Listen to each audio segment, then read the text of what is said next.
Okay, hello and welcome to this episode of the Start Being Visible podcast.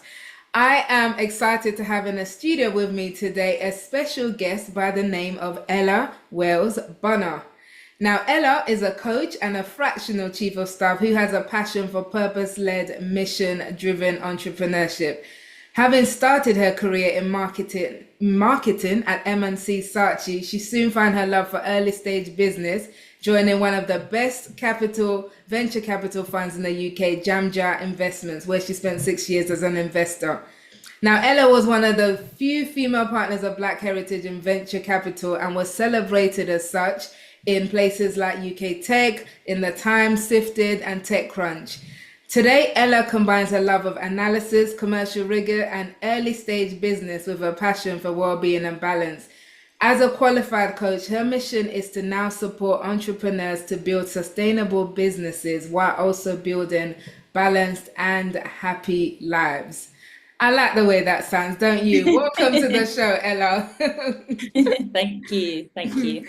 Be here. Wow, great to have you. So much to unpack there in your journey, But I like to start at the beginning because I like to get a little bit of a context and a flavor of who you are and how you got to where you are today in life. So let's take it from your childhood. So tell me about a little bit about your childhood. Where did you grow up? What was your childhood like? Are you part of siblings? Like what was that like for you?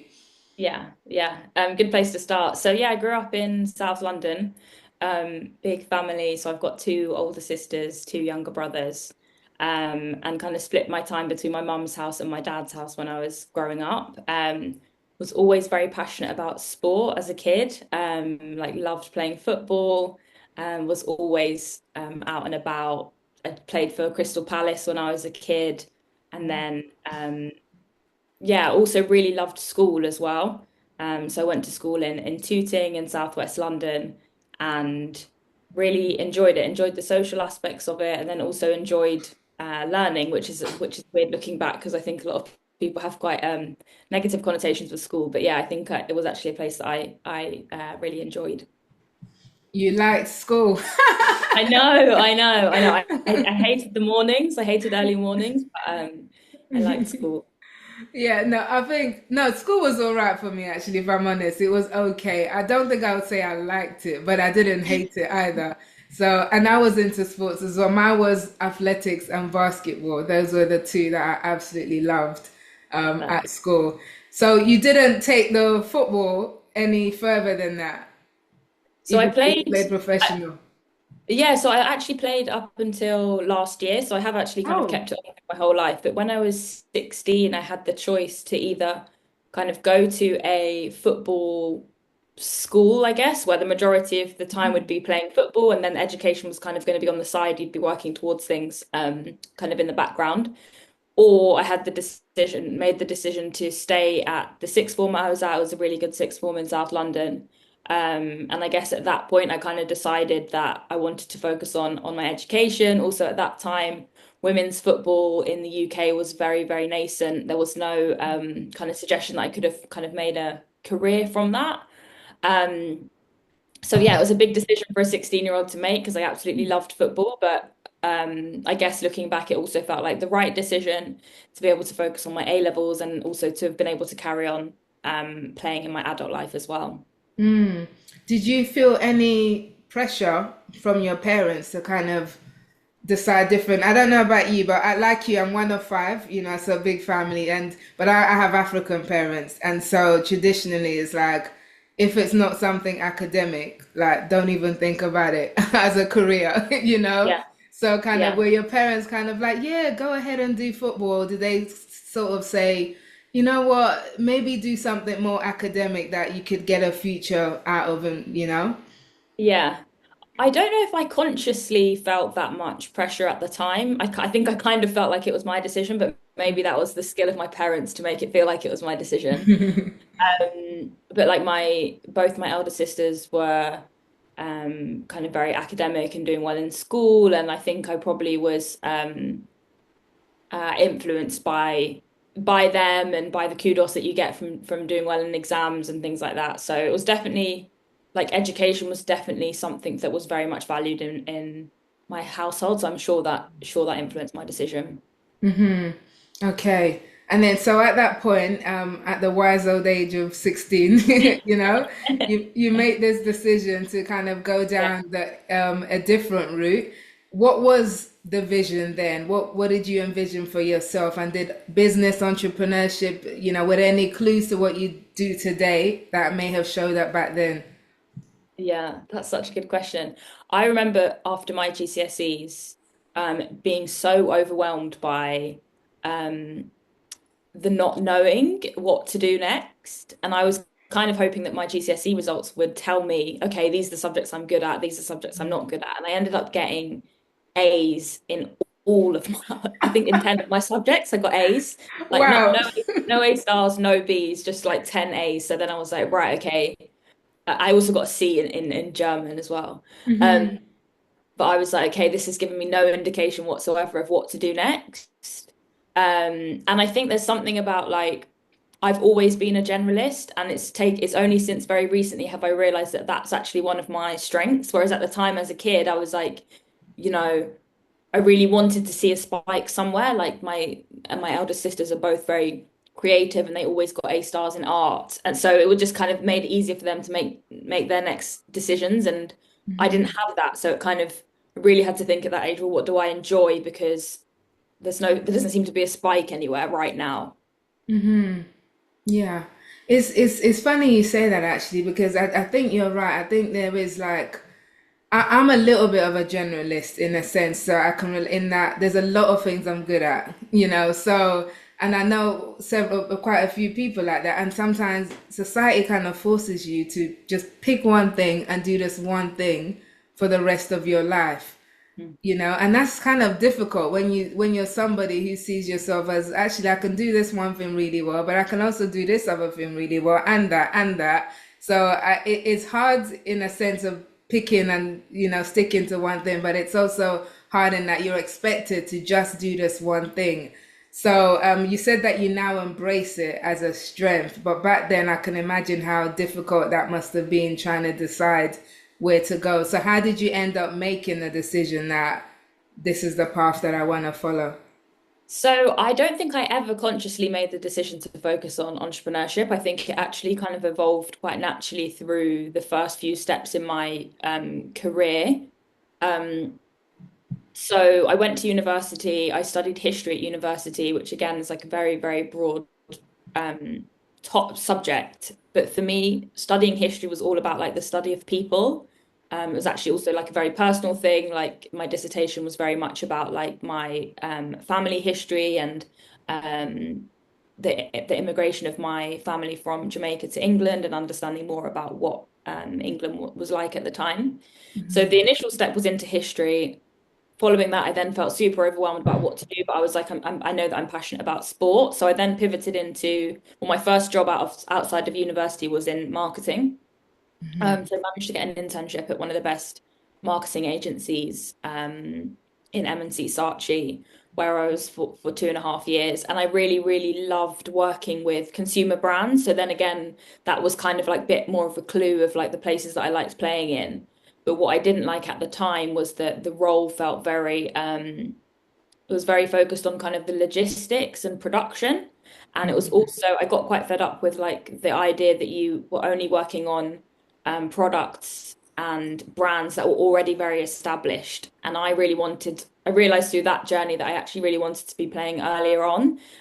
So I was very interested in like startups and like at how companies grow and when they grow and why consumers love them. So that's when I started thinking, okay, I don't think marketing is the right fit for me, and then fell in love with this job description for Jam Jar Investments, which at the time I didn't know anything about venture capital. I just loved how the role was being described, which was like very much focused on people, meeting lots of people, going to events. There was a lot of emphasis on research, so kind of really understanding different consumer trends, behaviors, emerging concepts and innovation, which I really, really loved the sound of. Um, and then I also loved that for me, venture capital was the perfect mix of this kind of analytical commercial side of my brain, but then also very, very people focused. And it also is, I think, a job that is really, really great for generalists because you're constantly switching between different industries, Hmm. different businesses, different types of people. Um, and you're involved in looking at businesses from a very holistic point of view, as opposed to just looking at the marketing function or just looking at the finance function. Um, so as a generalist, I was like, here's this is ticking a lot of different boxes for me. And then kind of as I fell into it and started kind of really enjoying that role, then I guess I've kind of reflected over time around like what is my passion here, what's interesting to me, and that's kind of how I've got to the place that I'm at now. So it's like at that point when you get into this world of startups and investment, etc. Did you at any point think about starting your own business where you were surrounded by all these different entrepreneurs and ideas flying around? Yeah, I was always so, and I still am so inspired and I guess almost in awe of entrepreneurs and founders who dedicate so much of their time and energy to an idea that they're passionate about. So I've always been very, very inspired by that, and I come from a family of entrepreneurs and people who work for themselves. At the time, I loved the idea of it, but I was like, I wouldn't just do it for the sake of starting a business. I would do it if it was something that was very kind of innate to me and my purpose and kind of my way of being, as opposed to starting a business for the sake of it. So at the time, I kind of felt like this is something that is very inspiring, but maybe isn't for me until I find something that's really resonating with me on a deep level, an idea that's really resonating with me on a deep level. Okay, and we'll come back to that because I know you've now found that. So we'll talk about that in a few minutes. But so at that time at Jamja, so you interacted with hundreds of businesses. What patterns did you notice in some of the more successful ones? That's a great question. Um, Patterns. I think one of the things that I always found like very special was when an entrepreneur would be very focused on the detail in the here and now, and but also be able to balance that with like a very inspiring and bold vision. Because you'd see founders who could be very good at the day-to-day detail, but then couldn't tell you a story of like how the businesses grow or where it's going or how much impact it could create. And so when I saw that combination, that was always really, really inspiring because it was someone who was like very in the here and now, very all over the operational details and the, the unit economics of the business essentially, but then also could paint a really, really inspiring, motivating picture, which was great for an investor, but I also knew would be great for team members, hiring great people, and kind of continuing that story, I guess, because part of any kind of journey is being able to envision where it is that you want to get to. So I always found that amazing. I also really loved entrepreneurs who were very, very focused on just like delivering a really impactful experience for their customer in whatever that sector may be. So it could be in beauty or finance or um, health or food, but essentially like an entrepreneur who had really taken the time to build something that was creating a big impact on consumers' lives. And it could be a small thing or it could be a big thing, but when someone has really taken the time and care and attention to completely rebuild the way something has been made, was always inspiring. And you could always see it in the data as well. Like you'd have an experience of the product as an investor and you could get a feel for it. And it would always be clear in the data whether it was also something that consumers loved as well. Um, so yeah, probably some of those two are the themes I saw the most. And on the other side of that, what were some of the, I guess, the biggest misconceptions that you saw founders have when pitching to VCs, or what did they do wrong? I think one of the biggest things is assuming that venture capital is the only path for funding your startup. So I guess I saw a lot of entrepreneurs who were spending a considerable amount of their time on on kind of getting venture capital funding for their business. And probably their business wasn't in the right state for investment, or it wasn't the right type of business to receive venture capital investment. So I guess that's where people would waste a lot of time and energy. But I do really feel as though the narrative has been changing over the last few years around other forms of funding, and there's been some amazing organizations that have cropped up to kind of support founders through that journey. Um, I guess one of the particularly difficult things for me considering that there was just like a lot of missing education um for found a lot of underrepresented founders basically. Like if you didn't have an uncle or a relative or somebody who you already knew that was in the industry, it was often very difficult to really understand what venture capital was about or what investors were looking for. So it would kind of create this cycle of behavior basically. You mentioned that having the right type of business for venture capitalists to fund that. Can you give us some of your insight into what is the right type of business? Who should consider going to a VC and who's better off, grassrooting or, doing it another way? Yeah. I think the biggest thing comes down to scale. Like the majority of VC funds are looking for businesses that are going to exit for over kind of 250. I'd say 250 is kind of the minimum, but like over 250 million. There are a lot of entrepreneurs that I would speak to who would have been very happy with a kind of 5 million to 10 million exit. And so that's where you get the big disconnect because investors really want companies that can scale and that are built to scale. Um, and so it has to be the right type of business to achieve that scale, and also has the founder has to have the same motivations as the investor in order to get to want to get to that scale.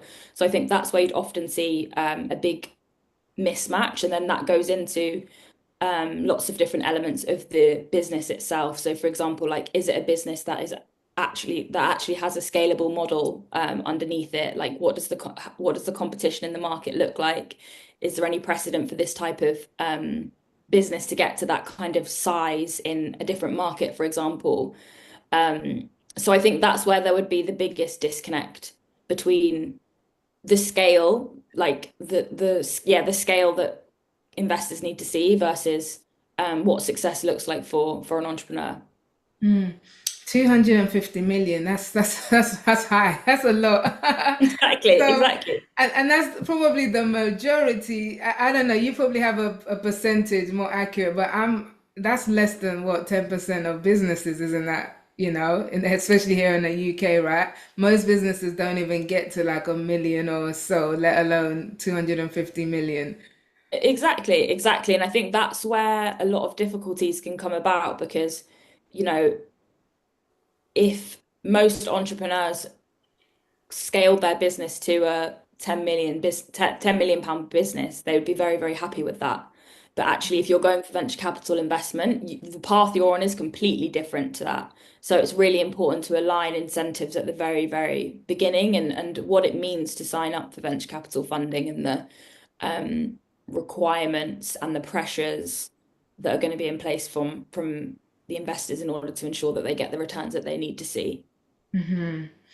Now that whole world of VC and startups, etc., it can sometimes feel like closed circles. And as you mentioned, if you're an underrepresented founder who doesn't have that uncle or that connection to get you in, it can be difficult to break through.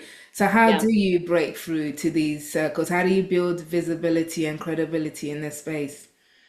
Yeah, I mean, from my experience, one of the things that I did when I kind of first joined was seek out people who looked like me, to be honest. Like that was a good way for me to build connections with people and also to sense check my some of my experiences in the industry.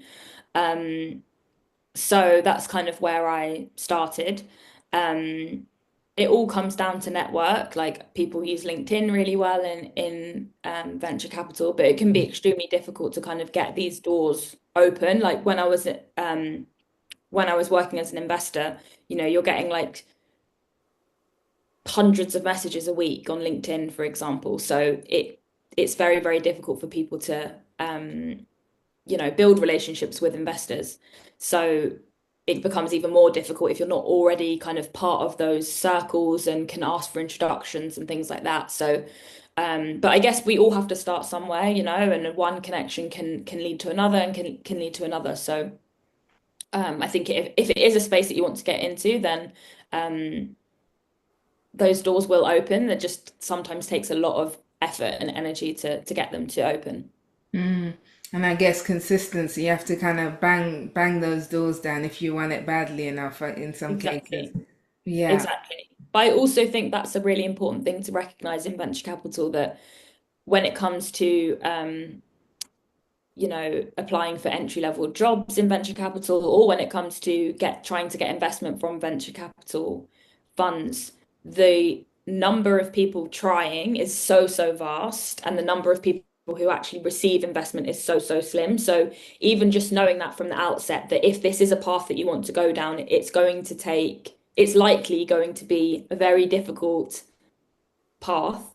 So knowing that at the beginning is important, because you can decide whether you want to do it. Whereas Mm. what I would often see is that people would kind of maybe half-heartedly try and get investment, or message a few people to try and get a job. And it's like, if you want to find one of those few roles, or if you want to be one of those few companies that do end up um, getting funding, then it's a whole process, um, and you have to be very intentional about it.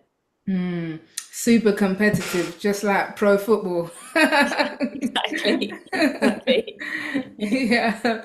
Well, you managed to thrive in this industry. So you were one of the few female partners of Black Heritage in venture capitalism. So how did how how did that shape your experiences in the industry? Because it still very much has that bro club image, you know. When we think of people who get VC funding, we think of the likes of Mark Zuckerberg and people who look like that. So what were some of your experiences as a female in this industry and someone of mixed heritage as Yeah. well? Um, it was quite overwhelming, to be completely honest. I grew up in South London. I went to a state school. Um, my marketing job before that was actually quite mixed, surprisingly, in terms of like gender split and also ethnicity split. So I'd been in relatively diverse environments up until that point in my life. And so to then start in venture capital, I remember going to one of my first few events, and kind of I remember like very viscerally like kind of like opening a door to walk into the event, and just seeing a room full of white males. And it was something that I just hadn't experienced that before in such like a obvious way. So, and I was 24 at the time. It was like quite a big shock to me, I guess. And so that's where it really came down to kind of cultivating and connecting with people um who kind of, I guess, made me feel like there was room for me in the industry. And I think I was very, very lucky at Jamjar that the team was just like a very smart, very um, intelligent team. And I always felt very, very valued in my day job.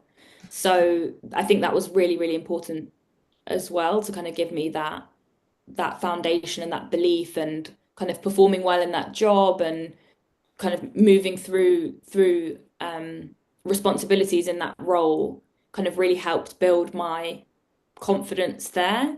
And then I think also over time, as the network of Black VCs grew, it also became more, I guess the momentum kind of picked up more. And then we also had various different initiatives and incentives um, to help Black founders get more funding. So things did kind of start to feel like they were kind of moving in the right direction.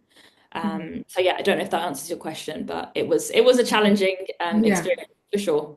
No, I can relate to some of that because I started out my career in journalism and way back, we're talking decades ago now, and I remember going from, I was the publication where I started my first job on rose to assistant editor sector. It was like an urban film magazine, so it was nice. It was mixed, all sorts of people, Mm. and then I went and worked for The Guardian, and stepping into the place, I was like, oh my gosh, like, where are people who look like me in this place? Mhm. And it was barely there.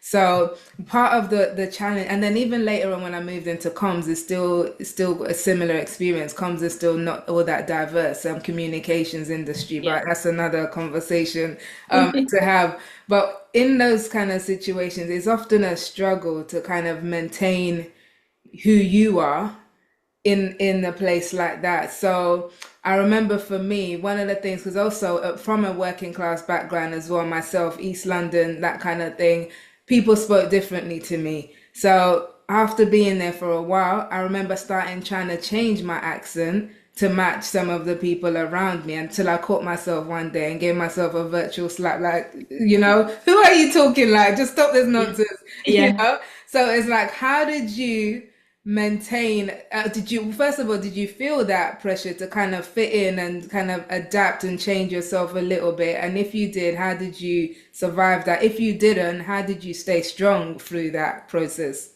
Mm. I definitely felt the pressure. Definitely felt the pressure to kind of mold myself, I think. And I think one of the other things that was also at play at the time was that a lot of the younger investors all came from banking or consultancy backgrounds. And because Jamjo was focused on consumer brands and they just had a more kind of holistic view on talent and skill sets, my background was actually super relevant to being at Jamjo. But um, I think that also created another level of difference because not only was there kind of like a physical difference between a lot of other people in the industry, but there was also like they had different backgrounds to me. So that also kind of probably led to it being harder for me to kind of really step into like, okay, I'm actually good at this. I know how to do this. Maybe that took a bit longer for me to kind of get on board with. Um, I remember at the time being very inspired by other visible black women in the space, black and mixed women in the space. There was one really experience I remember really clearly of going to like a tech conference, and I think I'd put like I'd hardly ever wore shirts because I hadn't come from a corporate environment, but I'd worn like a shirt, a white shirt, and was kind of feeling quite self-conscious at this event, and then I saw this mixed race woman and she had her hair out big and curly and she was wearing like a lime green dress. Mm. And she was also kind of very well known at the event. I think she was speaking at the event. And suddenly that was my like, it's okay. Like it's okay. I don't need to pretend to be somebody else. Like I can fully um, be visible as myself. And like, here's this amazing woman that's already doing that. So that's where I think like role models and people more senior in the industry being more visible so that nervous younger person joining knows that it's okay and that there's space for them, I guess. Mm. Yeah, and that's exactly why I wanted to have you on this podcast as well, because I think you and I met when we spoke at a panel event together. I don't know, a couple of years ago now, I think it was, and I remember at the time I don't know much about the world of VC, and I remember hearing you. I'm like, wow, people like Ella exist in this world. Like, we need to see more people like you. I need to, so that lodged in my head from back then that I need to talk to you at some point. So relaunching this podcast, like, right, Ella, I need to have her on it. So yeah, it's so important that people are visible, that we ourselves take that responsibility to be visible and be representative, because you don't know who's looking and who's being inspired and whose life is being transformed just because they saw and heard you this very day, Yeah. or saw that post that you put out on LinkedIn or whatever. So that's really great. I love to hear that. um so it's like, I know you've now stepped away from being a Mm. VC, and I think I heard you maybe it was a comment or a post, I don't know. So at some point you described being a VC as kind of like being on Dragon's Den but on steroids, you know. Yes. So so very intense environment kind of thing. So what was the tipping point for you that made you realize that, you know what, it's time for me to step away from this world and do something else? Yeah, I think I have. So probably for the last 4 or 5 years, I've kind of been building this passion for coaching, kind of, and it started off with my own coaching journey, and I guess really doing some self-reflection around what is it that motivates me, what inspires me, who do I want to work with, how do I want to work with people, what environments do I want to be in, lots of those kinds of questions. I guess it all kind of started there. And I guess the more I kind of dug deeper and looked into that, the more I realized that, well, for one, I have this balance between this love of people and kind of providing what helping them understand themselves, but also providing kind of support for people in a more in-depth way than investment allows, and a more I'm going to say the word pure way than investment allows, because often with investment there's an element of like, I need you to be high functioning in order for you to return the money on the investment that I've made. um so this part of me, I guess I was building more and more awareness around like how important supporting people, coaching people, personal development, professional development was for myself.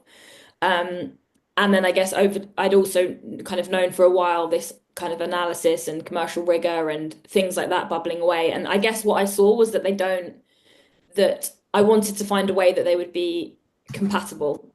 And I realized over time that it wasn't going to be compatible if I was working in in venture capital, basically, and that I wanted to find a way to kind of combine these two skills in a way that is on my terms, and where I get to work with people who aren't necessarily, they could be on the VC model, some of them kind of are, but also give me an opportunity to work with clients who sit outside of that traditional VC bucket, which is often purpose-driven founders, creative founders, founders who are maybe focusing much more on like sustainable, slow, profitable growth as opposed to kind of like growth at all costs.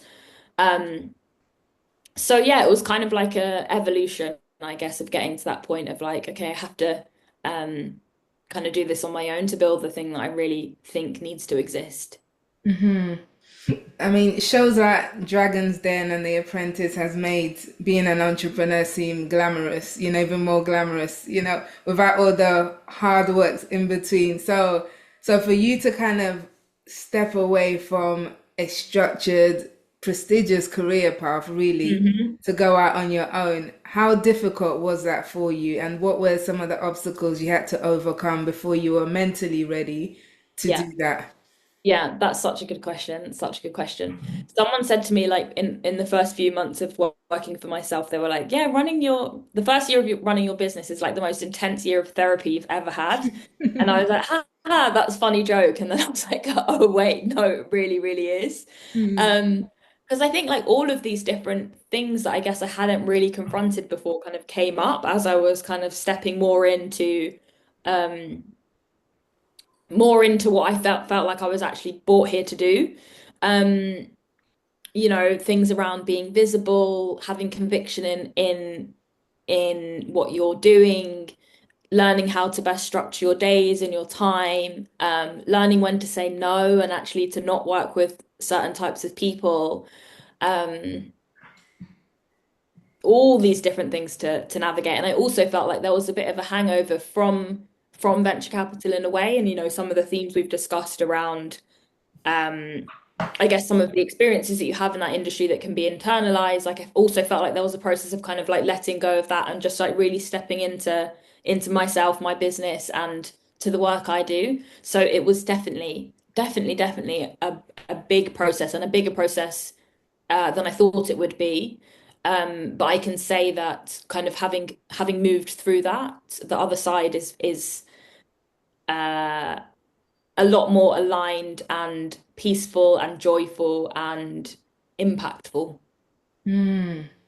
You mentioned just now about doing what you're brought here to do. Do you feel the sense that this is like your own calling and purpose that you've now stepped into?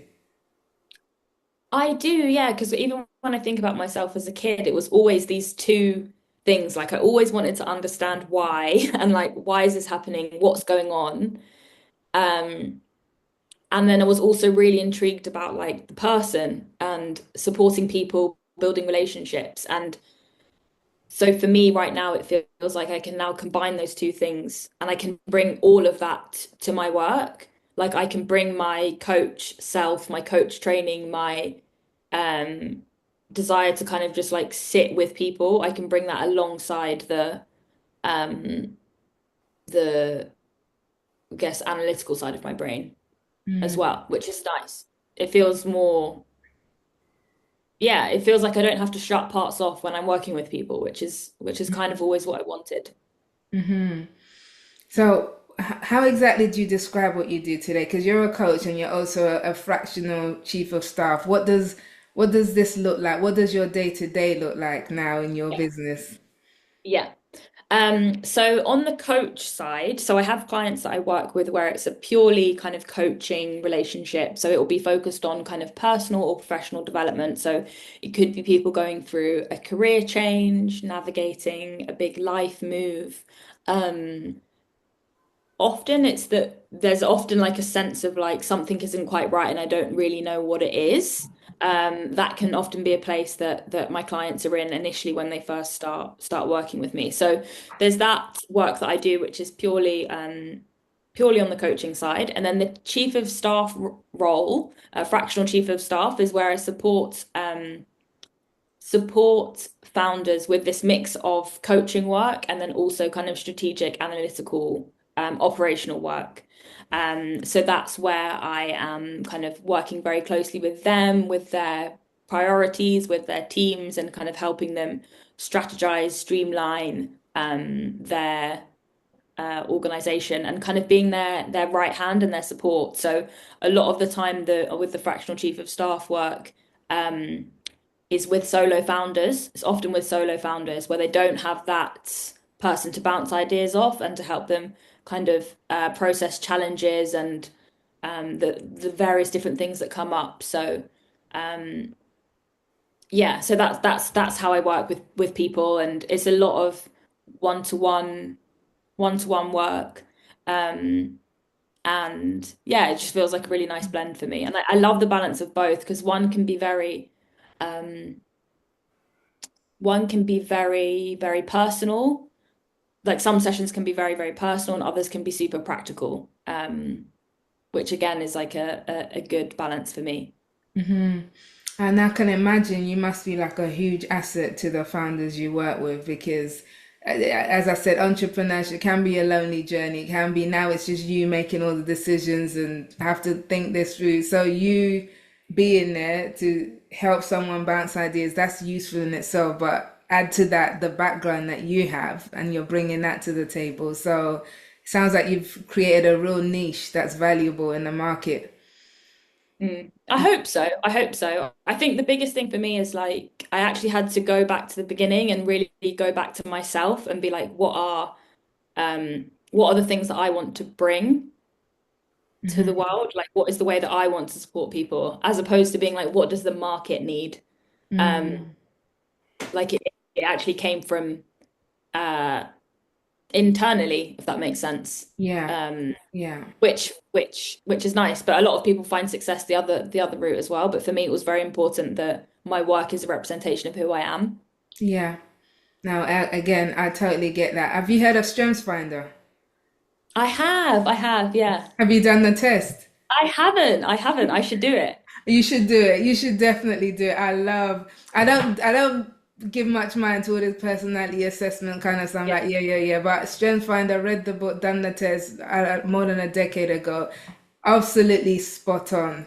Like, yeah, Really? it put into words my strengths and gifts in a way that I've always known, but I didn't know how to describe. So it was like, oh my gosh, so this is exactly it. So And I mentioned that because one of the strengths, my strengths, is belief, and it sounds like it's yours. So it's like people who operate in belief, they have to believe what it is that they are doing. So it's not the other way around. You're not gonna go out in the market and say, "Oh, the market needs this. I'm gonna become that." It's like, no, what do I believe? What do I have to offer? What do I want to put out in the world? And then from there, you attract your people. So, but it's great. I highly recommend Strength Finder test for anybody, you know. I'm gonna have a look at that because I'm sure it would help with some of my clients as well. So I'll go through the process and see what it's like.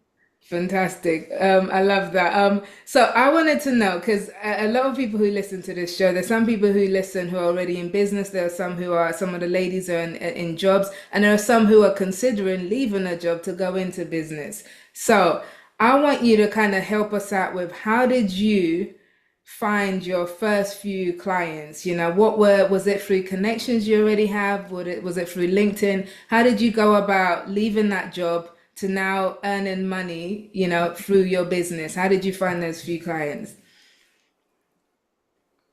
So because I had been because of the roles that I'd had in venture capital, I already had like a relatively strong network of people. So there were a few kind of one of the first few came through um my LinkedIn profile, basically. I actually think a lot of them do come through LinkedIn, to be honest. I don't really know like what that is, like whether it's from posts that I've done or people that have just heard about me through my past job or it always kind of ends up feeling quite random, but I'm sure there's some method to the madness. But yeah, network, all through network. Mm, that's powerful. So you need to kind of be always be building a powerful network, whether intentionally or not, you know, Yeah. whether you're looking to do business or not.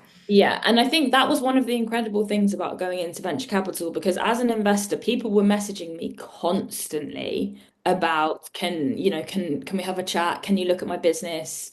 Can I talk to you about working in venture capital? It was like people constantly asking that question of me on LinkedIn. And it made me realize that, oh, this is how people use LinkedIn. This is how the business Mm, world functions. Like people are constantly reaching out to other people. And I think when I was working in marketing before that, I didn't have a reason to be messaging people I didn't know on LinkedIn, so I didn't realize that that was such like a standard behavior. But mm, going into venture capital and how kind of connected that world can be, it really opened my eyes to like anyone you want to speak to is kind of within touching distance, and that the more you can yeah, build meaningful relationships with people that interest you, people that you like, the yeah. better it can be. But I do want to ask you about LinkedIn though, because you have had more of an active presence. I don't know when it started for you to be more active, but I know I see your posts a bit more these days. So um what has brought about this shift? Is it like what you've said that you now understand that as a business person that LinkedIn is a valuable platform, so you're actively trying to be present, or is there something else behind it? I think I've known that about LinkedIn for years really, and still not been that active on it. I'm still not very active on it. I'm not very good at being active on it. But actually what's motivating me at the moment to share things when they come up is feeling as though I have an insight or something to share from the work that I'm doing with my clients that feels um too good not to share. Like it feels like, oh, this is a really powerful insight or something that has really shifted how I've structured my day or really shifted how my client has looked at something. So that's the motivator now behind sharing things as opposed to I need to share something because I need to share something. I just prefer coming from things from a place of adding value, I guess, or helping somebody in a small way with something that they might be experiencing. And if a LinkedIn post can do that, because it happens to me all the time, I see something on Instagram or I see something on LinkedIn, and I'm like, that's I really needed to hear that, or it's really amazing that somebody's been able to work through that type of challenge, or, oh, that's a really interesting tool that I could now use for myself. Like that happens to me all the time. So if I can do that for other people through something I post, that's amazing. And that's the purpose, really. I reckon as you get more and more into this and into your journey, you're going to be showing up more and more on LinkedIn because honestly, I completely get that. When I first started my journey, I've been on LinkedIn since 2003 or whatever, but I only got serious about it in 2020. But in between, I kind of posted as and when I was inspired, and like here, I would see that, oh, this is resonating with people, etc. But when I did focus from 2020 and built my business around this, it's like it's so amazing how just something that you put out can affect somebody in a positive way. The amount of people who say, oh, that post, or and then maybe in an event they'll come to me and they say, oh, I remember you wrote this on LinkedIn. I'm like, I don't even remember writing that Yeah. on LinkedIn, but clearly they did. And it's like I've come to the place where I realize that my visibility is not just for me. It's for the people that I'm called to serve, as well. In the same way with you, it's like there's so much experience that you have that, that people would love to benefit from. So I think I try to get the ladies I work with to see it from that perspective, that your visibility is not just for you. Like you might think, oh, I'm only going to wait for when I have something big or major to share. But even something small that you share, that could be big or major to somebody else, as Yeah. long as the intent is to add value to other people's lives. So I bet you I'm gonna see you posting more on LinkedIn, and I'm looking forward to it.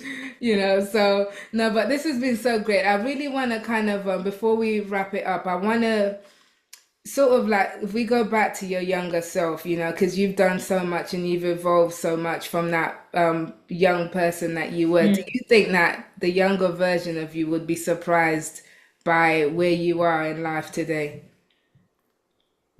Oh, that's such a good question. Do I think they'd be surprised?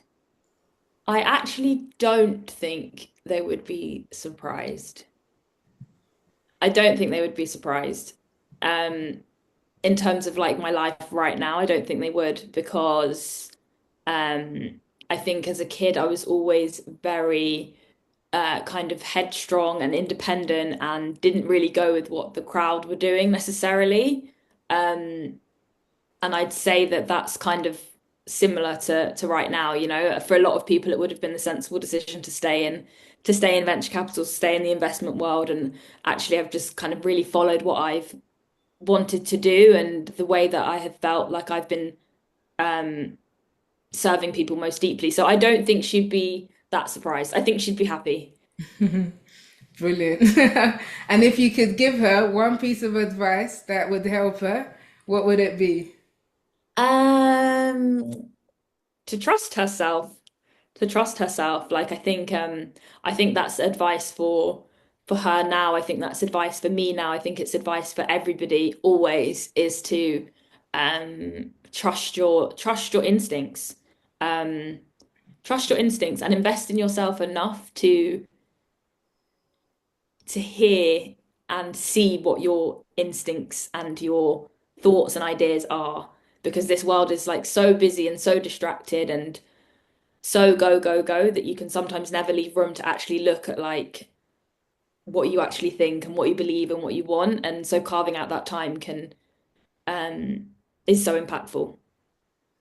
Wow, that's such great advice. Absolutely. And I think that's a perfect place to end it, for us all to reflect on this whole thing of trust ourselves and trust the process, in the process of trusting yourself. So brilliant. Ella, thank you so much for that. Thank you for sharing so openly and so honestly about your path, and for all the lessons and wisdoms that you've given us in this conversation.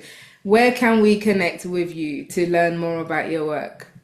Thank you so much. Thank you so much for this conversation as well. It's been a pleasure to explore with you.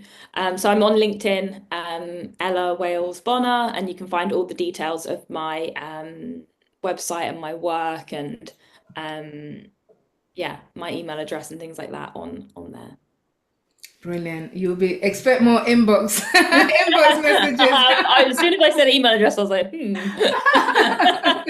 Yeah, you asked for it, so I love it. Well, thank you so much, and thank you for tuning in to this episode of Start Being Visible. See you next time.